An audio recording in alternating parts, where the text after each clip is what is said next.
So I know it's not new anymore, but I want to put time aside to address Rolling Stone's top 100 metal albums of all time article, because I think it's very interesting. My first main issue is that it's very redundant. I know there's this whole, paragraph in the beginning about how 100 was too small a number, and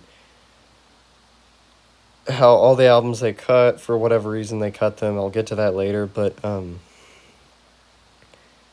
if 100 is too small a number, don't put 5 albums by the same band on the list twice. I can't think of a universe where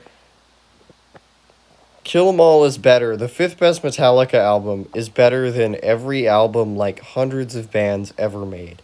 Think about it this way.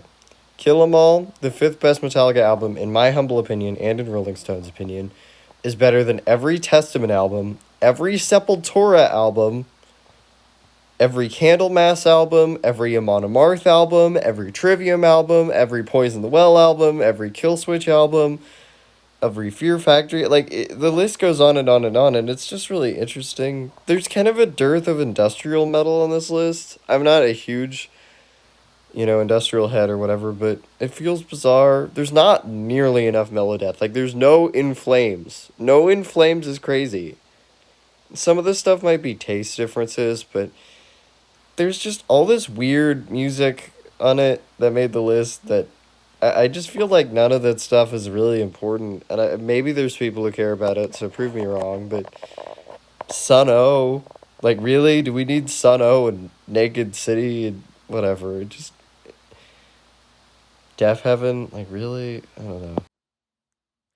As I said earlier, they made a small list of albums they cut, like Guns N' Roses and Led Zeppelin and whatever, but for being not metal. But King Crimson should definitely be on that list of sort of metal adjacent progressive hard rock. I don't know. Is that really metal? Not sure. There are also definitely times where I feel like they can't decide whether they're doing albums or singles, because there's definitely some of these albums like Living Color, Vivid, that have great singles on them that are super inconsistent, that just don't hold up at all. And it makes me sad to say this, but that happens a lot on this list. There's just some weird bands too. You're telling me Manowar is better than every day. There's a Manowar album that's better than every Deicide album. That's better than every Gojira album, every Avenged Sevenfold album. It's wild. I know I went long on this one, but thanks for watching. Thanks for watching, guys.